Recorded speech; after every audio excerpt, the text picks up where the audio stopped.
My name is Isabella Hansen, and I'm 32 years old. I am a director at Powell Corporation.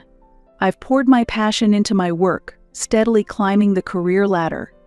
As I traced the rim of my coffee cup, I gazed out at the Manhattan skyline through the large glass window, a view that was the result of 10 years of dedicated work. To others, my life might seem like a picture of success. However, behind my success were sacrifices I've made since childhood. I am the eldest of 3 sisters, with Jocelyn 2 years and Lindsay 6 years younger. Both of my parents worked, always busy with their jobs and managing household chores. It was just after Lindsay was born when my mother said, "Isabella, can you watch Lindsay for a bit?" "I'll be right back." That a bit turned into 3 hours, and I continued to soothe the crying Lindsay. When my mother returned, she said, "You're such a lifesaver, Isabella.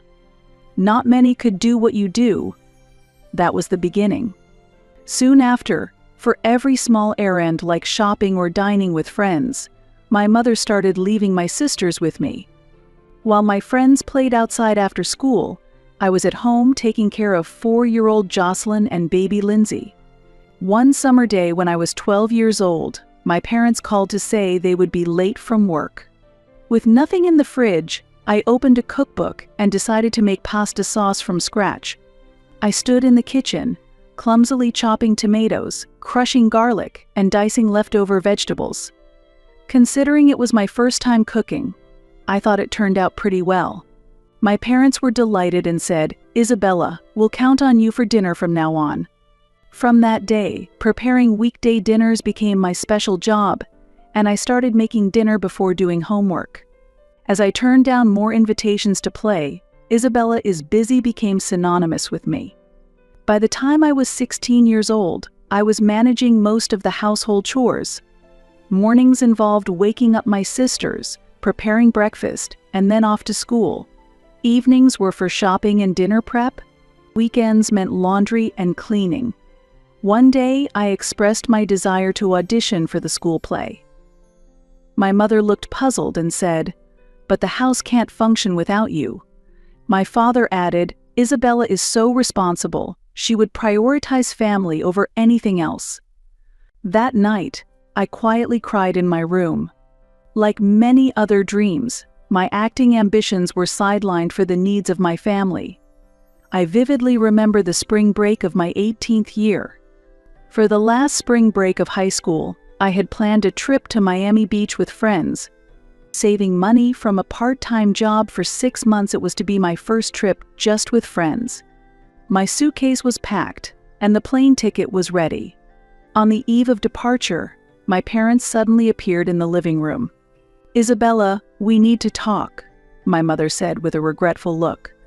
My father continued, "We have to go to Texas unexpectedly tomorrow because your grandmother, who was supposed to watch Lindsay and Jocelyn, fell ill. Can you take care of your sisters?" My heart sank.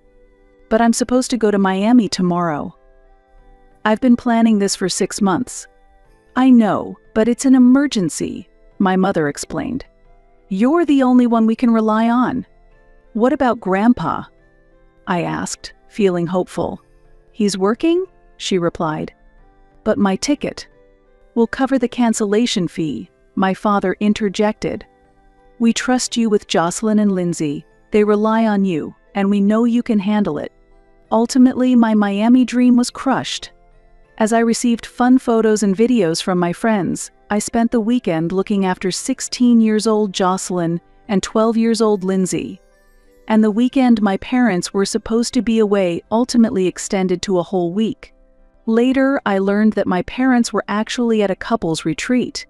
"Sometimes, we need time for ourselves," my mother said when I confronted her with the truth. It was a time built on my sacrifices. In college, I managed to get scholarships and continued working part-time to cover some of my tuition fees. However, the situation changed when I learned that Jocelyn had been accepted into a prestigious private university. "Isabella, fantastic news," my mother excitedly announced over the phone. "Jocelyn got into Princeton." "Congratulations," I sincerely responded. Jocelyn was always studious. But there's one problem, my mother continued. The tuition, and with Lindsay coming up, it's a bit tough for us alone. I immediately understood. Mom, I don't have that kind of money. But you're receiving a scholarship, right? Plus, you work part-time. That's for my tuition. Jocelyn should work part-time too. Isabella, Princeton is an opportunity for Jocelyn. Unfortunately, she didn't receive a scholarship, and she wants to focus on her studies. My father joined the conversation. Shouldn't we help each other as a family? In the end, I took on an additional part-time job. I worked at a campus cafe in the morning and as a waitress at a bar at night. Between classes and work, I was constantly running around, working from morning till night on weekends. I had no social life, and I was always short on sleep. This went on for 2 years. Part of my income went towards Jocelyn's tuition, and the rest covered my own tuition and living expenses. On the day of my college graduation, I felt a mix of emotions. My college years were a struggle, getting through with sleep deprivation and juggling 2 jobs. Only my father attended the graduation ceremony. My mother was with Jocelyn at a university event, and Lindsay was busy with her final exams. Sorry, Isabella. But you'll be fine, right? You're always so independent, my father said. I started my career at Powell Corporation as an analyst. Among the 30 new hires, I worked the longest hours. I was the first to arrive in the morning and the last to leave at night. This work ethic caught my boss's attention, and I was promoted to lead analyst after 2 years. 5 years later, I became a manager, and now I lead a team of 15 as a director. Whenever there was a major family event, I was called upon. When Jocelyn married Scott at 23 years old, I managed all aspects of the wedding from its planning to execution. Isabella, you're so organized, my mother said. 2 weeks before the wedding, I was buried in a major project deadline. I worked late into the night every day and gave up weekends to prepare for the wedding. On the day of the ceremony, I served as the maid of honor while solving every issue from catering mishaps to guest problems. Lindsay married her college boyfriend Brian when she was 22 years old. He was a young lawyer, and they soon bought a suburban house. I also ran around behind the scenes at their wedding. A year after their marriage, Lindsay announced her pregnancy. When Alex was born, I visited their house every weekend to help with household chores and childcare. Isabella, we don't know what we would do without you, she said, but she never mentioned how this impacted my own social life and rest. Jocelyn's marriage became complicated. After the birth of their second child, her relationship with Scott worsened, and they got divorced when she was 28 years old. Scott was never home due to his long work hours, and I was left to handle the childcare alone. Jocelyn explained tearfully. After the divorce, Jocelyn, who had been a stay-at-home mom, faced financial difficulties. She moved back in with our parents, but it was a significant financial strain on them. I helped with the household expenses every month. It's only temporary. I'll get back on my feet soon, Jocelyn assured me, but that temporary situation has lasted over 2 years now. Lindsay's family life seemed successful on the surface. However, she and Brian, both working full-time, often relied on me to care for their 2 children on weekends. The kids called me Auntie Isabella and were fond of me. "You're so good with kids," was the excuse that took away my free weekends. Yet my family never seemed to sacrifice anything for me. Last year on my birthday, I sat alone in my apartment. My phone didn't ring once. My mother was at a party with friends, Jocelyn was on a date with her new boyfriend, and Lindsay was on a weekend trip with her husband. "Happy birthday, Isabella." I toasted to myself and poured a glass of wine. The next day, I received a belated text from my mother. "Happy birthday, Isabella. Sorry I couldn't get in touch, we were busy. By the way, can you look after Alex and Christina next week? Lindsay and Brian need a little break. This is how I never had the time or energy to develop a romantic relationship. I did date a few men, but many relationships ended with, "I have to take care of my sister's kids this weekend. It's my niece's birthday party." Or, "There's a family emergency." Isabella? My train of thought was interrupted, and I turned to see my assistant Tiffany standing at the door. "It's a call from Lindsay. Will you take it?" I nodded while organizing a pile of documents. "Thanks, I'll take it." "Isabella, how are you?" Lindsay's voice came through the speaker. "Do you have a moment?" "Of course," I replied, pushing aside a report. "What's up?" I was only half listening, still reviewing the quarterly figures. "Mom's turning 60 years old in 2 months. It's her birthday. Remember?" Lindsay said excitedly. "And Mom is retiring from her job, right? I want to plan a special trip to commemorate it." We all want to chip in for it, but Jocelyn doesn't have the means. I also have educational expenses and a home mortgage, so I can only contribute a little. That caught my attention. "How much are we talking about?" I almost spit out my coffee when Lindsay replied. The amount was equivalent to 3 months of my salary. "I know it's a lot." Lindsay quickly added, "But it's for Mom." "That's fine." I hesitated for a moment, but then stopped myself from thinking too much, as usual. "I'll send the money right now?" I said this as I opened my bank app. "Thank you." Lindsay's voice was filled with relief. "Oh, and one more thing. I need you to take a week off work for the celebration. It's a special plan. I'll keep the destination a surprise until the day we leave. Jocelyn and I have everything arranged. And make sure you don't schedule any work during that time." I got it. After that conversation, weeks flew by with meetings and deadlines. I occasionally wondered what my sisters were planning with that money, but whenever I asked, I only got vague responses. Work took priority, and Mom's birthday celebration was pushed to the back of my mind. Then, the designated day arrived. I closed an important deal, leaving the office with a feeling of comfortable exhaustion. It was finally time for Mom's birthday celebration. According to messages from my sisters, we were to gather at our parents' house and leave from there. I loaded my carry-on into the car and headed to my parents' home. When I arrived, I noticed several familiar cars parked on the street.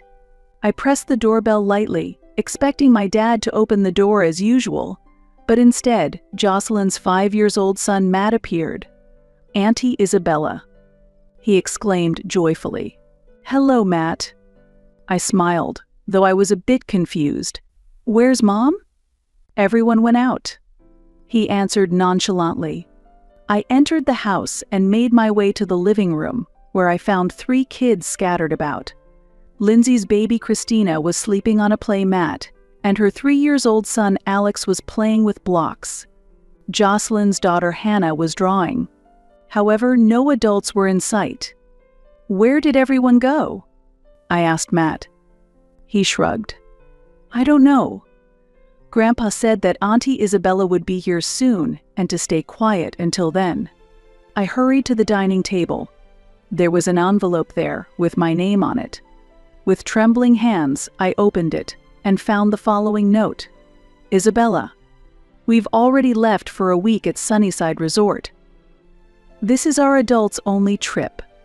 After years tied down by childcare, we finally get to enjoy some freedom without the kids. We've stocked the fridge with food for the kids.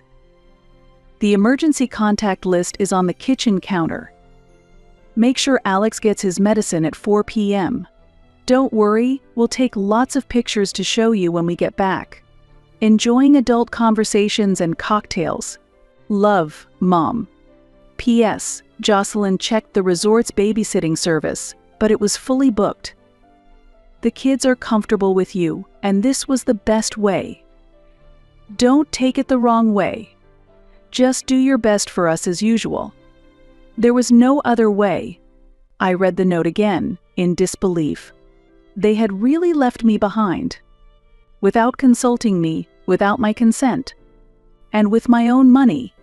I took out my phone and called Mom immediately. It went to voicemail. I tried Lindsay, then Jocelyn, with the same result. Finally, after several attempts, Lindsay answered. "Hey, Isabella." She sounded hesitant. "Have you arrived at the house?" "Lindsay, what is this?" I asked, struggling to keep my anger in check. "You left me behind?" "Listen, Isabella." She became defensive. "It wasn't my idea. Mom said Isabella is always so responsible and reliable. She'll understand." "I didn't agree to look after the kids," I said. "I was looking forward to this trip too." "But you get along with the kids," Lindsay excused. "And since you're single and don't have children, you don't really need a vacation like this, do you? We just want to enjoy some adult time. We've been tied down by the kids for so long, don't we deserve a little break?" Her words broke something inside me. "Listen, I'll call a professional babysitter right now. That way, I can catch a flight and join you." "That won't work," Lindsay exclaimed. "We can't leave the kids with someone they don't know. Alex gets anxious around strangers, and Christina is still a baby. Honestly, we just want some time away from the kids. Isabella, please. Can you watch them for us? Just like you always do." "Just like I always do?" I repeated, feeling the anger rise. "Yes, you're always so dependable. Ever since you were little," she said nonchalantly. "You've always done everything for us." Something clicked in my head. "For everyone?" I said in a low voice. "Yes, always for everyone. But Lindsay, this time it's different." "I won't do it."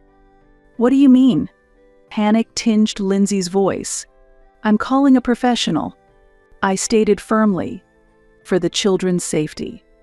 "Professional? What do you mean?" "Isabella, stop." I hung up the phone. My hands were shaking, but my next steps were clear. I called the police and explained the situation.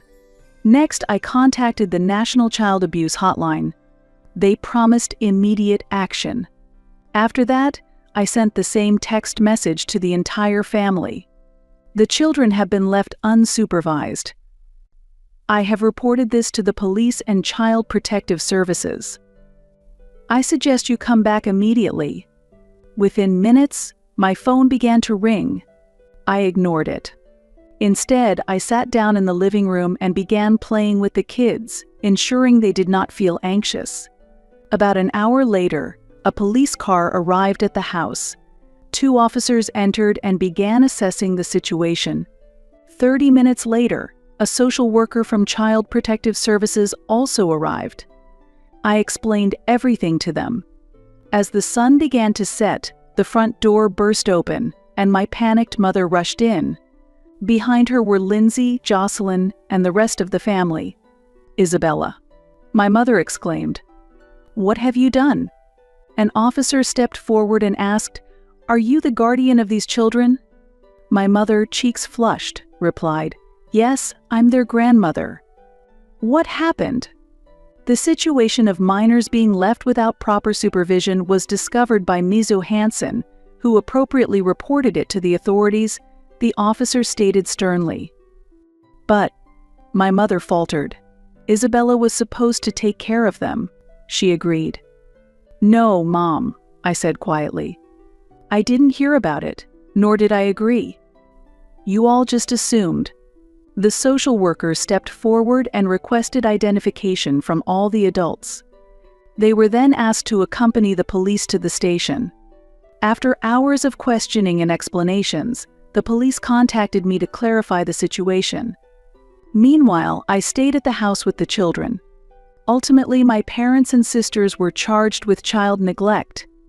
The children were temporarily placed under my supervision. The family was enveloped in shock and shame. They returned from the police late that night. The next morning, I gathered everyone in the living room. The children were playing in another room. "I have always said yes," I began calmly. "Even when I was tired from work, even when I had important meetings. I always helped you. But this time, you crossed a line. You took my time, my money, and my dignity. But Isabella, my mother said through tears, you've always done everything for the family. That's the problem, Mom, I said. You've forgotten that I have a life of my own. My choices, my hopes, my dreams. I love my family, but I'm done being taken advantage of. Don't you like the kids? Jocelyn asked in a soft voice. Of course I love them, I replied. But loving them and being forced to take care of them for a week without prior consultation, while the rest of the family goes on a vacation with my money, are completely different issues. Silence took over the room. I stated firmly, you all need to face the consequences of your actions.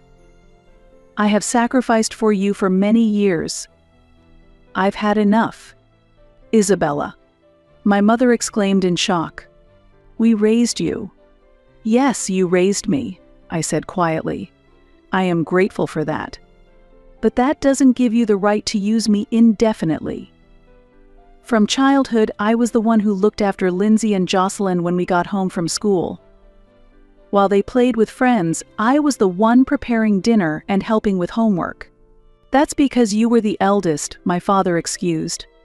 No, I shook my head. It's because you took advantage of me.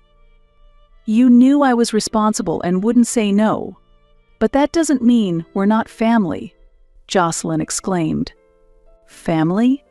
I laughed. Being family means it's okay to go on a trip with the money I provided, without my consent, and leave me to look after 4 kids? Is it okay to take for granted all the sacrifices I've made for the family? The family fell silent. Anger, sadness, and fear appeared on their faces. What should we do now? Lindsay asked in a low voice. That's for you to figure out, I said. I'm going to live my own life. A year had passed. After the intervention of the police and Child Protective Services, my family paid a significant price. My parents were charged with child neglect and were ordered to do community service. Lindsay and Brian and Jocelyn faced restricted custody of their children, with supervised visits and mandatory parenting classes. My father's business partner terminated their contracts out of fear of scandal, and our family's financial situation rapidly deteriorated. I had cut off contact with all of them. At first, tearful calls from my mother and angry messages from Lindsay and Jocelyn flooded in. They claimed I had overreacted and accused me of betraying the family. However, those gradually subsided. One rainy afternoon, there was a knock at my office door. There's someone here to see you, Tiffany said. It's your mother. I took a deep breath. Let her in. My mother had aged, her shoulders slumped. Gone was her once confident posture, replaced by weariness and a sense of defeat. Isabella, she said in a small voice. Thank you for seeing me. What do you want? I asked calmly. I came to apologize, she said. And to ask for help. What kind of help? We're on the verge of bankruptcy, she confessed, holding back tears. Your father has lost his job, and my retirement funds were drained by legal fees. Lindsay and Jocelyn are struggling to regain custody of their children. And I need a loan, she finally said. Help us. I looked out the window at the Manhattan skyline. In the past, I would have immediately opened my wallet and helped my family, as I always had. Mom, I said slowly, I drew a clear boundary a year ago. You took advantage of me and took my kindness for granted. You never considered my feelings or my life. But you're our daughter. My mother raised her voice. Isn't family supposed to help each other? True family respects and supports each other, I quietly replied. You treated me merely as a resource. That is not love. My mother began to cry, her shoulders shaking. Then, what should I do? Solve it yourselves, I said. As adults. She looked at me with a look of despair. You were never this cold. "I've changed, Mom," I smiled. "I finally learned to value myself." After she left, I reflected deeply. That incident made me reassess my life. Work remained important, but I also built new friendships and began to cherish my own time. I started volunteering, truly reaching out to those in need. Sometimes I think about my family. I wonder how they are doing, especially the children. But the realization from that night remains unchanged. Saying no can be the most powerful form of self-affirmation. Protecting my boundaries is the deepest form of self-love. My desk is piled with documents for a new project. This weekend, I have a trip to Europe planned with friends. I no longer need to adjust my life to someone else's schedule. I am living at my own pace. And now, this freedom is what I value most.